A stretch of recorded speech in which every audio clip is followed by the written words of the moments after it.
The email came in at 11:47 on a Tuesday night, and Thea Marsden almost didn't open it. She had been sorting through her inbox the way she sorted through most things lately. Methodically, without feeling, the way you move furniture after a flood. There were invoices from the catering company, a thread from her assistant about Thursday's client meeting, 3 unread newsletters she would never read. And then, tucked between a credit card statement and a Google alert for her own name, there it was. No subject line. Sent from an address she didn't recognize. She clicked it anyway. There was no text in the body. Only a screenshot. It took her brain a moment to catch up with her eyes. The image was posted to a public Instagram account, @LivingShineWithFiona, and it showed a woman lying across the sheets of a king-size bed, one arm stretched overhead, laughing at something off-camera. She was wearing a silk camisole the color of champagne. Her hair was dark and loose. The caption read, "Some nights are worth remembering." Thea would have scrolled past it, would have assumed it was spam or a mistake. Except she recognized the headboard. She had picked it out herself 3 years ago from a showroom in Georgetown. Solid walnut, custom stained, with a carved detail along the top panel that the sales associate had called architectural. It cost more than her first car. That headboard was in the bedroom of the home she shared with her husband, Brendan Marsden. Thea set down her phone on the kitchen counter and stood very still for a moment. The way you do when you're not sure if the ground is still solid. Then she picked the phone back up and looked again.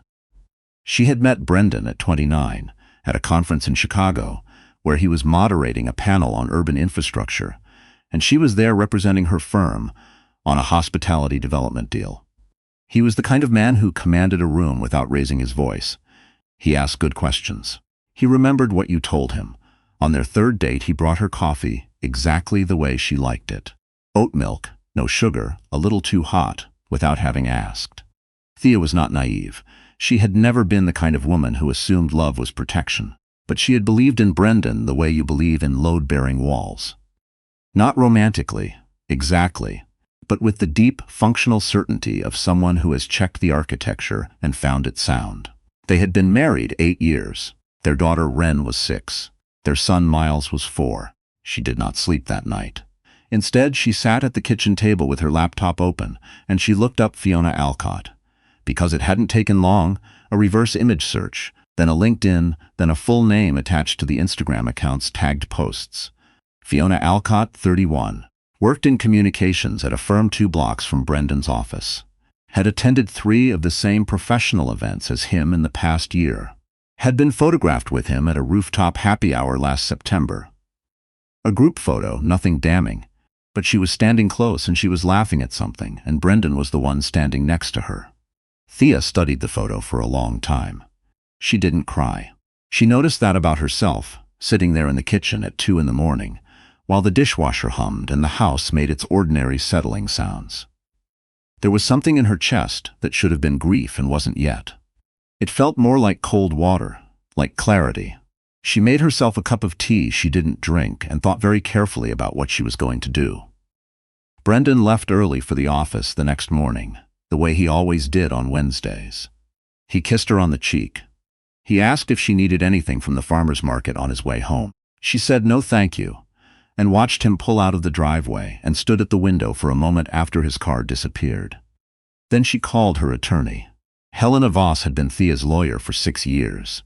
She handled contracts mostly for Thea's firm, but she also had a sharp, unsentimental understanding of how things actually worked, which was what Thea needed right now. Not someone to tell her what she wanted to hear. Someone to tell her what was real. She laid out what she knew, without emotion, the way she would present a project scope to a client. The image, the headboard, the name, the timeline she had pieced together overnight. Helena was quiet for a moment. "How are you holding up?" she asked. "I need to know what my options are," Thea said. Another pause. Then Helena said, "Okay, then let's talk about what you know and what you can document." They spoke for an hour. By the end of it, Thea had a clearer picture of the landscape. She also had something she hadn't expected to feel. A calm that was almost unsettling. Not numb, not detached. Just deliberate. Like a decision had been made somewhere below the level of conscious thought, and now the rest of her was catching up. She dropped the kids at school, came home, and sat at her desk. She opened a new document and started to write. What most people didn't know about Thea Marsden was that she had built her career on a very specific skill: understanding how spaces communicate. Her firm, Marsden and Rowe, specialized in commercial interiors, and what she had learned over 15 years was that everything told a story: the materials you chose, the sight lines you created, the way light moved through a room. You were always, whether you meant to or not, saying something to the people who moved through that space. She had used this understanding to design lobbies that made clients feel trusted, conference rooms that made negotiations feel collaborative, restaurants that made strangers feel like they were among friends. She had never turned it on anyone personally. She thought about that now. Fiona Alcott had posted from a public account. She had not tagged Brendan. She had not used a location. But she had used that bedroom, Thea's bedroom, the bedroom where Thea's children came in on Sunday mornings and climbed under the covers, as a backdrop for a photograph that was, in its own careful way, a performance, a statement. I was here. I belong here. Look at me. It was an act of visibility, deliberate and deniable, the kind of thing that made the target doubt herself while the sender walked away clean. Thea understood that kind of language now, and she knew how to answer it. She spent 3 days on the plan. She told no one, not even her closest friend, not her sister, not Helena. She kept taking the kids to school and attending her meetings and having dinner with Brendan at the table they had chosen together from a salvage yard in Baltimore. And she listened to him talk about his week, and she answered when he asked about hers, and she felt like she was watching all of it from a great distance, through glass. On the 4th day, she made a phone call. Fiona Alcott ran a lifestyle blog alongside her communications job. It was moderately successful, 40-some thousand followers, a mix of home decor, travel, and what she called intentional living, which appeared to mean expensive candles and trips to Portugal. She had recently launched a sponsored content partnership with a boutique hotel group, and they had purchased a digital advertising slot on a local lifestyle site. The kind of thing that showed up as a banner alongside restaurant reviews and weekend event listings, targeted to the same demographic Fiona had spent years carefully cultivating. The ad featured a photo of Fiona from a rooftop, holding a glass of wine with the tagline, "Live boldly, stay beautifully." It ran on a Thursday. On Friday morning, directly below it, a new ad appeared. It was clean, white background, a single line of text in a font that was elegant without being showy, the same font Thea used for her firm's marketing materials. The text read, "She stayed in your husband's bed. Ask him who." Below that, in smaller text, "You deserve to know." And below that, a QR code. The QR code linked to a private page Thea had built. A single page, no name on it, just a contact form and 3 words. You're not imagining it. She had paid for the ad placement herself, through a holding company associated with her firm. She had not put her name on it. She had not put Brendan's name on it. She had not put Fiona's name on it. She had simply placed it next to Fiona's ad, the way you place a mirror next to a painting, and let whoever was looking draw their own conclusions. She found out what happened next the way most people did, through the group chat. Her friend group had a thread.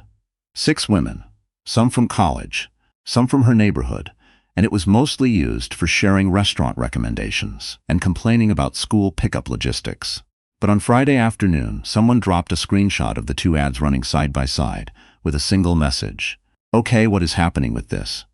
Then a second message. "Is this on purpose? Did someone do this?" Then a third. "Wait, I know that blog." Thea watched the messages come in from across the room, where she was sitting on the couch with Miles asleep against her shoulder. She did not respond. She just watched. By Saturday morning, the screenshot had spread well past her friend group. Someone had posted it to a local Facebook page for the neighborhood. Someone else had picked it up on Twitter. By Saturday afternoon, a writer at a local alt weekly had reached out to Fiona Alcott's professional email asking for comment, and another had reached out to the hotel group that was sponsoring her content. Thea was at the farmer's market when her phone buzzed with a call from a number she didn't recognize. She let it go to voicemail.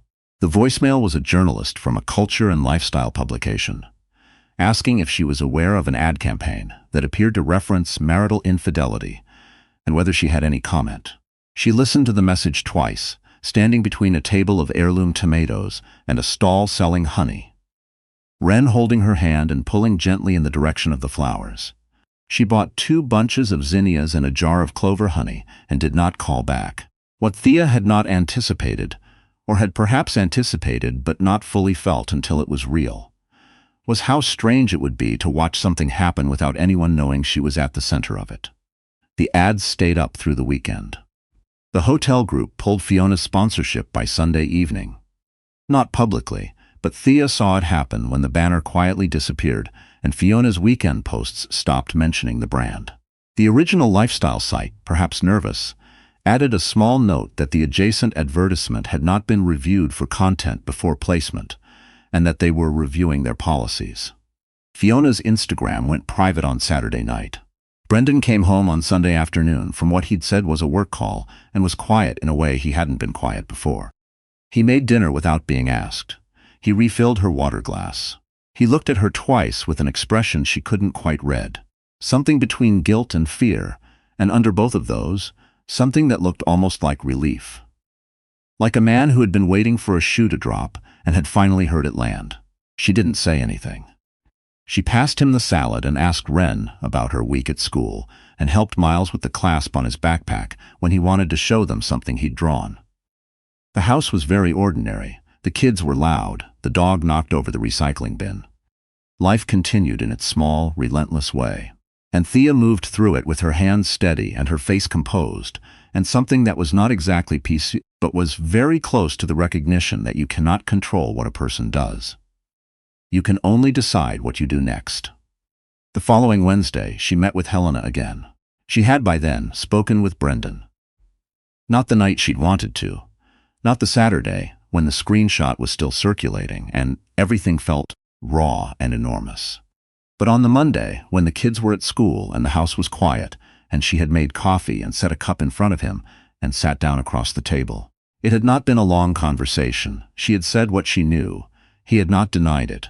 He had said the word sorry more times than she had ever heard him say it, and she had noticed how insufficient the word was, and how he noticed that she'd noticed, and how even in that moment he was still calculating. Watching her face, trying to gauge what she wanted, trying to figure out what the right next move was. That was the thing that she kept coming back to. Even then, even caught. She told him she needed him to move out while she thought. He did. Helena reviewed the documents, walked her through the options, answered the questions Thea had written out in a notebook in her neat architectural handwriting. There were decisions to be made about the house, about the firm's finances, which were partly intertwined with Brendan's consulting work, about what the next year would look like, structurally. But she left that meeting feeling something she hadn't expected. Not fine, not fixed, but grounded. Like someone had handed her a blueprint of a space she'd been trying to navigate in the dark, and now she could see the walls and the doors, and where the load-bearing columns were, and she could plan accordingly. She did one other thing, in the weeks that followed. She wasn't sure, afterward, if it had been the right choice. But she felt like it had been honest, at least. Like it had been true to something she believed. She posted to her professional Instagram, the account she used for Marsden and Rowe, where she shared project work and design thinking and occasional pieces about the industry. She didn't post often, and when she did, it was careful and considered. She thought about this post for 2 days before she wrote it. It said, "Spaces tell the truth even when the people in them don't. I've spent 15 years designing environments that communicate clearly, that say what they mean, that make people feel seen and oriented. This year I had to apply that same thinking to my personal life. It wasn't graceful, it wasn't linear, but I learned something I already knew and had to learn again. How you occupy a space, how you choose to be seen, is a choice, and so is how you respond when someone else makes that choice in a space that belongs to you. To anyone navigating something similar, you're not imagining it, you're allowed to respond." She got more messages from that post than anything she had published in years. Most of them were from women. Most of them did not explain what had happened to them. They just said, "Thank you," or "I needed this," or simply, "Me too." She didn't know what to do with all of it, exactly. She answered what she could. She let the rest sit. Wren asked, about a month after Brendan moved out, if Daddy was coming back. They were sitting on the back porch after dinner, the kind of warm September evening where the light goes golden and the day slows down, and you feel, briefly, like time is something generous. Thea had brought out popsicles, orange for Ren, grape for Miles, cherry for herself, which she wasn't even eating, just holding while it melted in the heat. She put her arm around her daughter and thought about what to say. What she said was, "I don't know yet. But here's what I know. Daddy loves you. I love you. That doesn't change, and you're not going to lose either of us." Ren was quiet for a moment, her popsicle dripping onto her fingers. Then she said, "Okay," with the matter-of-factness of a 6-year-old who is still young enough to believe that the people who love her will find a way to make it work, whatever that means. Thea kissed the top of her head and stared out at the yard, the garden she'd planted 2 summers ago, the swing set Miles was already trying to climb from the wrong direction, and thought about the word okay. How much it contained, how much it didn't. She did not know how the story ended. That was the strange thing about being in the middle of it. No one handed you the resolution. There was no moment where everything aligned and became clear, no scene where you stood on a rooftop and understood what it all meant. There was just the Wednesday meeting with Helena, and the Monday morning Brendan drove away with 2 bags, and the look on his face she was still trying to name. There was just Ren asking her question on the porch, and the popsicle melting, and the yard going gold in the evening light.